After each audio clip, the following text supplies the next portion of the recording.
Hey everyone, it's Steve, and I'm back with our fourth class on the Antichrist. We will be getting into scriptures on the Antichrist more as we go. Right now, I'm just starting out trying to give a framework for understanding how the different people within the church read these scriptures. So I know it's a little complicated. There's a lot of words that can be confusing, especially if you say premillennial, pre-tribulational.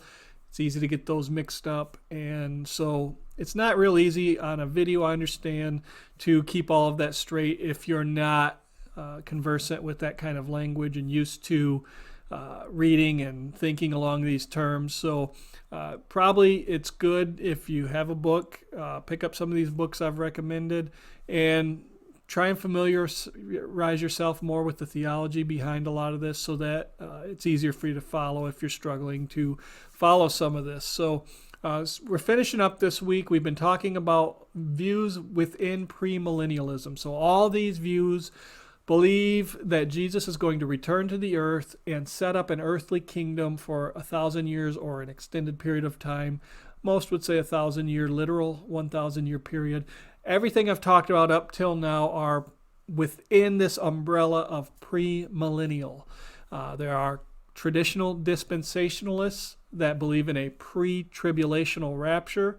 And so there is a rapture, 7-year tribulation, return of Christ, millennium. That's the general viewpoint. Then there is the progressive dispensationalists who are also pre-trib. And then last week we talked about the historical premillennialism, which is that there's going to be Antichrist, tribulation, return of Christ, and rapture, millennium. And so that view, this is something that it's a little difficult to get into a lot of the details because really it's the dispensationalists that do most of the speculation and writing on what the Antichrist is going to do and what he's going to be like. And so a lot of the right authors from the other positions, they don't get into a lot of that. And so in general, there's a how the dispensationalists view the Antichrist based on Scripture. When they get into a lot of speculation on inferences, most won't go with that. But based on what the Scripture says, it's going to be similar. Some understand a 7-year tribulation. There are many who do not believe in a 7-year great tribulation, but in a indefinite amount of time at the end of the age tribulation, great tribulation, but it's not 7 years specifically. And so that's historic premillennialism. Today we're going to look at the last two views within the premillennial view, and that is mid-tribulationalism and pre-wrath. And before we do that, if you got a Bible, we're going to look at Daniel chapter 9, because this text is probably one of the most important in all of the Bible when talking about the end times. In fact, this passage is the entirety of Scripture on a 7-year tribulation. There's nothing else in all of the Bible that teaches 7 years of tribulation. So if it's taught in this passage, it's the only place it's taught. And there are many who do not think it's taught in this passage.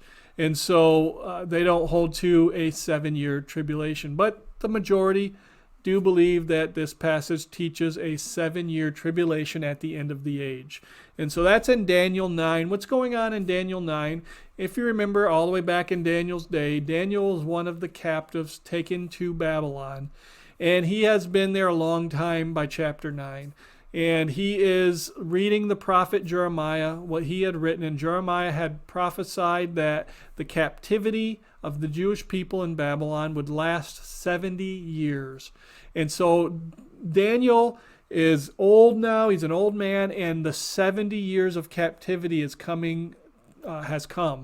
And so he begins to pray in chapter 9. This is what it's about, is Daniel is beginning to pray for God to restore the Jewish people to Israel, to restore the temple, to forgive their sin. He's praying for restoration after the 70 years of captivity. He's crying out. He's repenting for himself and his nation. And that's where we pick up. God sends the angel Gabriel to Daniel. And Gabriel comes and what we're going to read is what Gabriel says to Daniel in chapter 9, starting in verse 24. So Gabriel comes and he says, 70 weeks have been decreed for your people in your holy city. So this passage, the 70 weeks, the weeks are 7 years is how it's understood, how this is read. 1 week is a 7-year period. So 70 weeks are 77-year periods, or 490 years. And so this this prophecy, this word from Gabriel to Daniel, is that there are going to be 490 years is what he's going to be talking about. And so he starts off, he says, 70 weeks have been decreed for your people in your holy city to finish the transgression, to make an end of sin, to make atonement for iniquity, to bring in everlasting righteousness, to seal up vision and prophecy, and to anoint the most holy. And in the NASB it says most holy place, but it provides the word place. And you can tell when you're reading the New American Standard Bible, whenever the translators add a word that they believe is inferred from the context, they will italicize it so that you know that's not in the original, that is added by the translator. So to anoint the most holy is what it would say in the original language. And so then Gabriel says, so you are to know and discern that from the issuing of a decree to restore and rebuild Jerusalem until Messiah, the Prince, there will be 7 weeks and 62 weeks. And so Gabriel tells Daniel, from the time that the decree is made to rebuild Jerusalem, there will be 69 weeks, or 69 periods of 7 years until the Messiah. This is an amazing prophecy, an amazing thing. This is basically, this is right on target. From the time that the decree was made, depending on how you understand what's that exact date, from that time until the Messiah, it will be 69 of those 70 weeks, leaving 1 week or 1 7-year period left. And that is, what is that, 482 years. So from the time of this decree to rebuild the temple, there will be 482 years to the Messiah, is what Daniel was told by Gabriel.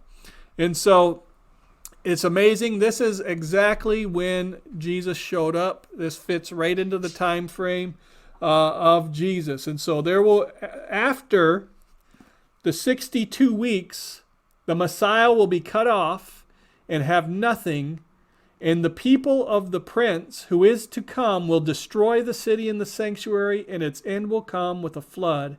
Even to the end there will be war, desolations are determined. All right, so 69 of the 70 weeks are accounted for. Rebuilding of the temple to the Messiah, 69 weeks. So this is where those who believe in a 7-year tribulation at the end of the age, they believe that final 7 weeks, or that final week of 7 years, Daniel's 70th week, it's called. In theological terms, this is commonly said, Daniel's 70th week. Most hold that last 7, that last week is the final 7 years of the end of this age. That is the 7-year Great Tribulation. And this is the passage where that comes from. If you've ever wondered, why do people say there's a 7-year tribulation? It is based on the 70 weeks of Daniel. 69 accounted for till the Messiah, 1 left. And so, not everybody understands that, by the way. Many do not believe there is 1 left. Many believe that the 70th week followed immediately after the 69th week. The Messiah was cut off in the middle of the last week. There is no 70th week of Daniel left. There is no 7-year tribulation. There is tribulation, great tribulation at the end, but it is not a 7-year great tribulation. And so, depending on how you understand this, this is the big verse though, verse 27. And he will make a firm covenant with the many for 1 week. But in the middle of the week he will put a stop to sacrifice and grain offering, and on the wing of abominations will come one who makes desolate, even until a complete destruction, one that is decreed, is poured out on the one who makes desolate. Now the NASB is kind of hard to read, understand, but this is where you're going to get Daniel 9:27. The Antichrist makes a covenant with Israel. Where does that come from? Is that in the Bible? You've all heard that. That's the Left Behind. Very popular. The Antichrist makes a covenant with Israel. Daniel 9:27 is where that's based on. He is understood as the Antichrist here. He will make a firm covenant with the many for 1 week. Daniel's 70th week, 7-year tribulation. But in the middle of the week, he's going to put a stop. And so that's a little tough to read in the NASB. I put down what it says in the NIV to give you a better, easier way to understand it. It says in NIV, Daniel 9:27, he will confirm a covenant with many for 1 7. In the middle of the 7, he will put an end to sacrifice and offering. Why does a temple have to be built in the 7-year tribulation? Because there's going to be sacrifice and offering. And at the temple, he will set up an abomination that causes desolation until the end that is decreed is poured out on him. So Daniel 9:27 is a huge passage for understanding Antichrist. What's the Antichrist going to do? 7-year covenant with the nation of Israel, breaking the covenant halfway through, the abomination of desolation. That is all based on what we just read in Daniel 9:27. And so I just wanted to read that to start this out so you know when I say Daniel's 70th week, I'm talking about that last 7 that is left, some understand it, in Daniel chapter 9. And we're going to look at that verse in a future class in depth because it's got so much to say and it's so important in the discussion of the Antichrist.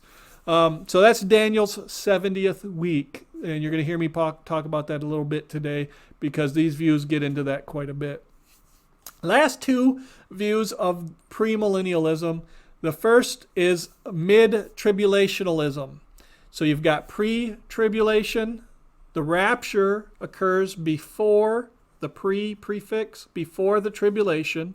You have post-tribulationalism. The rapture occurs after the tribulation. And then you have mid-tribulationalism. The rapture obviously is going to occur in the middle, at the midpoint of the tribulation. Now, this is a view that is not widely held today.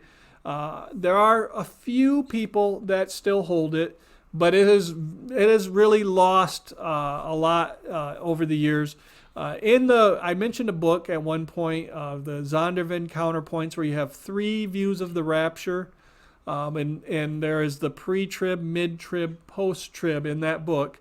The mid-trib view is argued by Gleason Archer. You may be familiar with Gleason Archer. He's a well-known Old Testament scholar, has written a lot of books and important things. And so he was a mid-tribulationalist.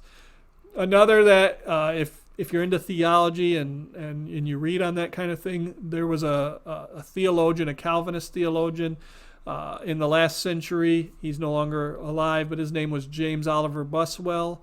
He was well known as a mid-tribulationalist. James Harrison wrote a book on this. And then in our day, a mid-tribulationalist is the New Orleans Baptist Theological Seminary professor Steve Lemke. You may be familiar with him as a non-Calvinist Southern Baptist. He writes in that vein. And so he holds to a mid-trib view. What is the mid-trib view? Basically, mid-trib people hold to some things that pre-trib believe and some things that post-trib believe, but they also reject some of each. So with a pre-tribulationalist, they agree that God is going to remove the church prior to pouring out his wrath. This is a big emphasis in all views except the historical premillennial view, the post-trib view, that the church is not destined for the wrath of God The rapture will happen before the wrath of God comes on the earth. That is a huge point that is made by all these views other than the post-trib historical premillennial view. And so the church is going to be pulled out of here before that. The rapture in the second coming are distinct events. Just like in the pre-trib, you have a rapture and a second coming. They're not one and the same. They are distinct events. And mid-trib agrees with that. The rapture, the second coming are distinct events. It's just the timing. The pre-trib sees it at the beginning of the 7 years, Daniel's 70th week. The mid-trib holds it at the 3.5 years, the middle point of Daniel's 70th week. With the post-tribulationalists, the mid-trib agrees that the rapture is preceded by signs. You got to think about that. If you're pre-trib, you believe that the rapture could happen right now. If you're post-trib, it cannot happen right now, this very moment. Why? Because other things must happen first. The Antichrist has to be revealed. He has to set up himself on the at the throne and at the temple and declare himself God. And the mark of the beast, all that has to be happening now. That precedes the rapture if you're a post-tribulationalist. There are signs before the rapture. If you're a pre-tribulationalist, that can happen right now. Jesus can rapture his church any moment. And that's a big argument point for the pre-trib position, is that the Bible teaches that it's imminent. At any time it could happen. If you're post-trib, that's not true. You do not believe that. You believe there are signs preceding the rapture of the church, that the rapture is not the next thing on the calendar. There is first the tribulation, the Antichrist, all of that. Well, the mid-trib agrees. There are signs, the rebuilding of the temple. If there's no temple rebuilt in Jerusalem, then there's no rapture happening yet from these perspectives. And so the temple has to be rebuilt, and the Antichrist has to declare himself divine from the mid-trib position, and the church will suffer persecution by the Antichrist. These are the things that they agree with post-trib on. So they agree with some things from the pre-trib. The church will not have the wrath of God, and what was the other one I said there? The rapture and the second coming are distinct events. But they agree with post-trib that there are signs that precede the rapture and that the church will experience persecution from the Antichrist. And so that's the general mid-trib view. It can be a little misleading. Several of the mid-trib people that I've read, they don't like the label mid-tribulational because they don't see themselves as mid-tribulational. They think they are post-tribulational. Pre-tribulational. Because they don't believe that the Great Tribulation it starts with the beginning of the 7-year period. They see this is not all of them, but some see the Great Tribulation as only the final 3.5 years of Daniel's 70th week. And so if that's correct, they are a form of pre-Great Tribulation. And that's, some have called them post-tribulation, pre-Great Tribulation, because they believe the church will be here to experience tribulation, but not the Great Tribulation, which they equate with the wrath of God. The wrath of God, the Great Tribulation are the same thing from the majority view of the mid understanding. So they distinguish. You have Daniel's final 7 years. The first 3.5 of those years, you've got the Antichrist setting a covenant with Israel. First 3.5 years, he's gaining power. He is persecuting the church. He's increasing in power. The seals in the book of Revelation are happening these first 3.5 years. If you remember the 4 horsemen of the apocalypse, when Jesus, the Lamb, is breaking the seals, he begins to see these horses and riders coming out, and you've got the one who comes out to conquer, and famine and death, and all these are coming out. These are happening the first 3.5 years of Daniel's 70th week. And so this is lesser tribulation compared to the last 3.5 years. This is understood as the wrath of man, the wrath of Satan against the church, not the wrath of God. The wrath of God is coming in the final 3.5 years. And so 3.5 years, Satan's persecution, the Antichrist persecution, the wrath of man, Jesus descends from heaven, does not come to earth. He raptures the church, resurrects the believers who have died, raptures those who are alive, and takes them back to heaven for 3.5 years. So it's very similar to pre-trib in that Jesus is going to rapture the church out of here, but it's halfway, not the entire 70th week of Daniel. At that point, God pours out his wrath on the world. The trumpets and the bowls from the book of Revelation, the judgments of God come to the earth only during the last 3.5 years on this view. This is equated with the Great Tribulation from this understanding. The Great Tribulation, the wrath of God, the day of the Lord, they're the same thing from this view. Some, like I said, have called this post-trib, pre-Great Trib. Others, Oliver Buswell, James Oliver, J.O. Buswell, he distinguishes between Great Tribulation and the wrath of God. So he sees the first 3.5 years as the Great Tribulation, but the last 3.5 years is the wrath of God. So different interpreters understand these things differently. Is the Great Tribulation different from the wrath of God? Is the persecution of the Antichrist different from the Great Tribulation? Are they the same? Depending on how you understand those, you will have different views on that. And so from a pre-trib position, the entire 7-year period is the wrath of God, the Great Tribulation. From a mid-trib, only the last 3.5 years for most is the wrath of God, the Great Tribulation. Some, the Great Tribulation is at the first 3.5, and the wrath of God is the last 3.5, and they're different. And so that's the general understanding of the mid.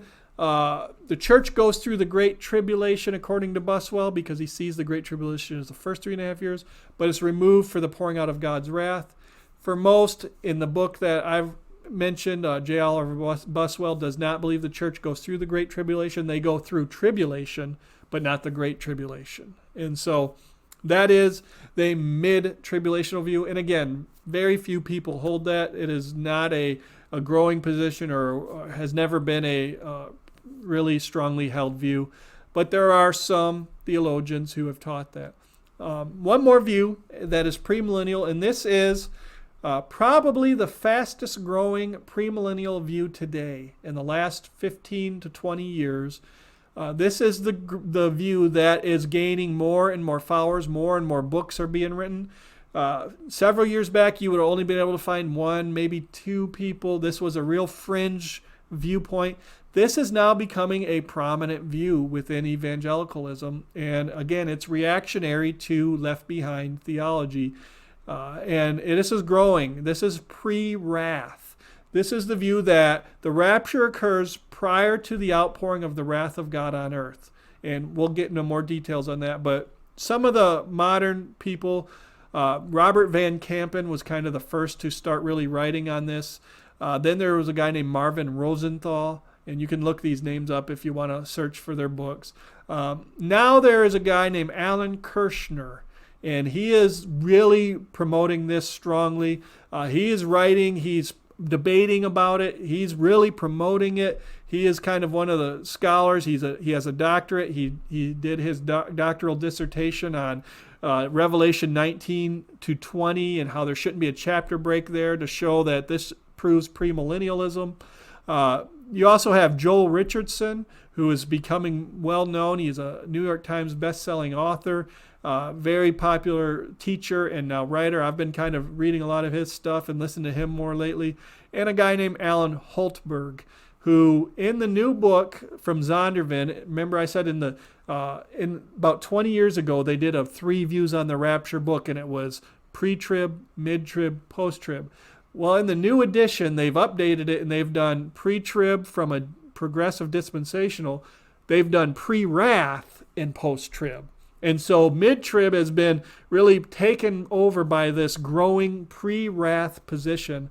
And the author of the pre-wrath position in that book is Alan Holtberg. And so you can check that out. I love those books, the Zondervan Counterpoint books. They take I don't even know how many there are at this point, probably about 30. And they take a controversial theological doctrine and have authors, scholars from each position present their view and show why they believe it, and then have the others basically respond to what the other people write. And so they're really helpful for you to learn where everybody stands and all the issues involved. I love those books. And so anyway, it's interesting. All pre-tribulationists, all mid-tribulationists are also pre-wrath. So every one of the pre-wrath, mid-trib, pre-trib, they all believe that the rapture is going to happen before the wrath of God is poured out into the earth. What distinguishes between these views is not that they are pre-wrath or before the wrath. It's the timing of the wrath of God during that 7-year tribulation. Now, post-tribulationalists believe that the church is going to be on earth when the wrath of God is poured out on the earth. But they do not believe that the church will be experiencing the wrath of God. They distinguish between the Great Tribulation, the Antichrist tribulation. They will experience that. They will not experience the wrath of God, and they typically will point to Israel in Egypt when God was bringing the plagues. He protected his people while the people all around were being judged. And generally, the post-trib people will say, God has not destined us for wrath, but he's not taking us out of the world. He's going to protect us while the wrath is coming. And so, out of all views, they all say they don't believe the church will experience the wrath of God, but most of them believe the church is taken out of the earth before the wrath of God comes to the earth. And that is how the pre-wrath sees it. And so, in pre-tribulationalism, the rapture before the tribulation, the entire 7 years, the final 7 years of Earth's history before the return of Christ, is the wrath of God. The entire thing, from beginning to end, is considered the outpouring of the wrath of God. And so if you view it that way, and you believe that the church will be raptured before the wrath of God comes, you're pre-tribulational. The church is removed, wrath of God, the whole 7-year period, and it intensifies as the years go on. Mid-trib views the wrath of God as being poured out midway through the 7 years. And so that's why they put the rapture at the midpoint. Church is raptured before the wrath of God is poured out on the earth. And once again, this is based on the timing of the wrath of God. Well, what is different in pre-wrath? Pre-wrath advocates teach that the wrath of God is poured out somewhere between the middle and the end of Daniel's 70th week. So the church will be here through the first part of the 70th week of Daniel. And then when the Antichrist is revealed at the midpoint, according to this view, they will begin to experience the Antichrist persecution, the Great Tribulation. So the church is here for the Great Tribulation. They will be persecuted, martyred. This is very close to the post-trib view. But if you remember in the Olivet Discourse, Jesus mentions that unless God had shortened the days, nobody would be left. And so that is understood to be that the Great Tribulation, starting at 3.5 years, will be for an undetermined length of time, but God's going to cut those days short. We don't know the day or the hour, according to Matthew 24, what Jesus says there. And so they don't predict the exact time of the rapture, but it's somewhere between the middle point and the end of Daniel's 70th week. Just there's not enough scripture to give us the exact pinpoint the time, but the church will go through the Great Tribulation, but Jesus will cut it short. He's going to descend from heaven and rapture the church out some point before at least 5 months. There is a passage that talks about 5 months in Revelation, so there has to be at least 5 months left in that 70th week. Maybe a year and a half, maybe a year, maybe half a year. We don't know the exact time, they would say. Then the wrath of God is coming to the earth. The church is raptured out pre-wrath, before the wrath. What distinguishes this view from the others is it's the timing of the wrath and rapture. Pre-trib, before, mid-trib, in the middle, pre-wrath, somewhere after the middle and before the end. Some people describe it as 3/4, but they don't like that because that sets a time frame that they don't really believe that. It's just somewhere in there. They can't pinpoint the date. And so, again, this is a growing viewpoint within evangelicalism. So in this view, the last 7 years, Daniel's 70th week, is broken into 3 periods. The first 3.5 years are the beginning of sorrows, or the big birth pangs that Jesus talks about in the Olivet Discourse, Matthew 24. Nation will rise against nation, wars and rumors of wars. There's going to be plagues. Basically, the seals in Revelation are happening at this time. They do not believe that the church will recognize the Antichrist yet. The Antichrist will make a covenant with Israel, but it could be interpreted, that passage, he will strengthen a covenant, if you remember what it said in how the NIV translated it. And so pre-wrath advocates don't believe the Antichrist is known as the 7-year tribulation begins. He's still in an unrevealed state. There are others still trying to compete with power. He's a world leader. He's on the scene. There is some kind of treaty with Israel, but it's not evident. Maybe some might know or be aware based on Bible prophecy, but in general, the 7-year tribulation will have begun and nobody's aware of it. Church is still on earth. There's no change. The Antichrist is here. He's just not yet revealed. That will be the first 3.5 years. This will be a time of sorrows, the beginning of sorrows, wars, rumors of wars, nations against nations, those kind of things. Tumultuous times in the earth. Then, halfway through, this is in agreement with like the mid-trib view or even the pre-trib view, the Antichrist is going to break his covenant with Israel. He's going to take his place in the temple of God and proclaim himself to be God. The abomination of desolation spoken of by the prophet Daniel, mentioned by Jesus in the Olivet Discourse, Matthew 24. And that at that time, the Antichrist is revealed. He is made known. He shows himself to be the Antichrist. 3.5 years in, according to the pre-wrath position, this is the beginning of the Great Tribulation. So this is when the Antichrist turns against the church, against the Jewish people. He begins to persecute and attack and martyr and kill, or as Daniel says, he seems to have won. He's going to be destroying the people of God, the city of God, talking about Jerusalem. And that's going to go for an undetermined amount of time. We don't know how long that will be. Church is here. It's happening. The Great Tribulation, we're in the middle of it. It's the Antichrist. We know what's going on. We're dying. 3.5 years, it starts. Then for some amount of time, we don't know the day or the hour. Jesus is going to cut it short because of the suffering of those days. All of a sudden, Jesus comes not to touch down on the earth, but to the sky and raptures the church out of here. Some point after the Great Tribulation. So the church is here for the Great Tribulation. The rapture is after the Great Tribulation, but before the return of Christ. And in between those two is the pouring out of the wrath of God. So Jesus takes the church out and pours his wrath on the world. Revelation, the trumpets, the bowls, the awful suffering, that is not for the believers, that is for the world. And so the church is out and the wrath of God is poured out. That is the day of the Lord from this position. And so they understand the Great Tribulation, the wrath of God, as two distinct things, two separate things. The day of the Lord, the wrath of God. And so how you understand how those fit together will determine where you see the rapture. And because this view views those things differently, the day of the Lord, the wrath of God, and the Great Tribulation as two distinct things, they see the church through the Great Tribulation and the wrath of God coming.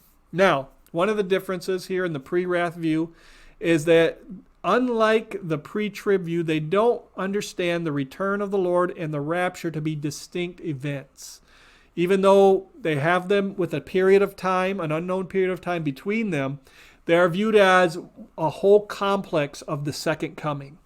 And so the way they usually talk about it, think about it like this. When I say the first coming of Jesus, what do you think of? Do you think of his birth in the manger only? Or do you think of the entire Gospels? Jesus' birth, his life, his teaching, his death, his resurrection, his ascension. Usually when we say the first coming, we think of that whole complex of 33 years or whatever it is. And so it's not just one punctiliar event in time, one point in time. It's an entire complex of years in events. And so they view the second coming of Christ the exact same way. It's not just a single point in time. It begins with the rapture.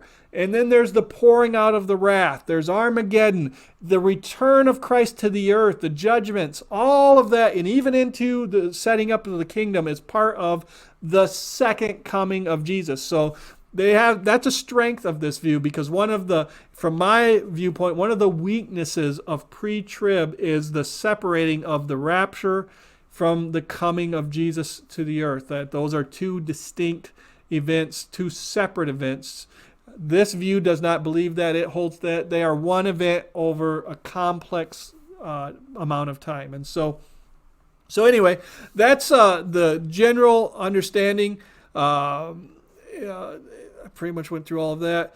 And so near the end, of course, of the 70th week, you've got the Antichrist, the Battle of Armageddon. They do believe that right at this time, at the very end of Daniel's 70th week, there is going to be a national turning of the Jewish people to Jesus. There's going to be all Israel shall be saved. Jesus returns to earth, destroys the Antichrist and his armies, and sets up his kingdom. And so these are all premillennial views. All of them have Jesus coming to earth and setting up his kingdom, but they differ on that last period before he sets up his kingdom. That's where all the difference is the last years before the return of Jesus. Some see a rapture before, pre-trib. Some see a rapture in the middle, mid-trib. Some see it somewhere in the middle of the last half, pre-wrath. Some see it at the end of that time, post-trib. Those are the views we've looked at. They're all premillennial. They all believe Jesus is, when he sets foot on the earth, he's setting up his kingdom, and a millennial kingdom is coming, a literal 1,000-year reign. So those are the premillennial views. Next week, we're going to begin to talk about the non-premillennial views, the post-millennial. And you may not be aware of this, but that is growing in charismatic Pentecostal world. Many people are not aware that a lot of their favorite teachers, their charismatic teachers and preachers, are teaching post-millennialism. And so when we get into that, you'll be interested to learn about that and hear that. And amillennialism we'll get into as well. These are views completely different from what we just talked about. We're going to finish up just overview, and then we'll start getting into the Bible passages and looking at what does the Bible say about the Antichrist from there. So have a good week. We'll talk to you again.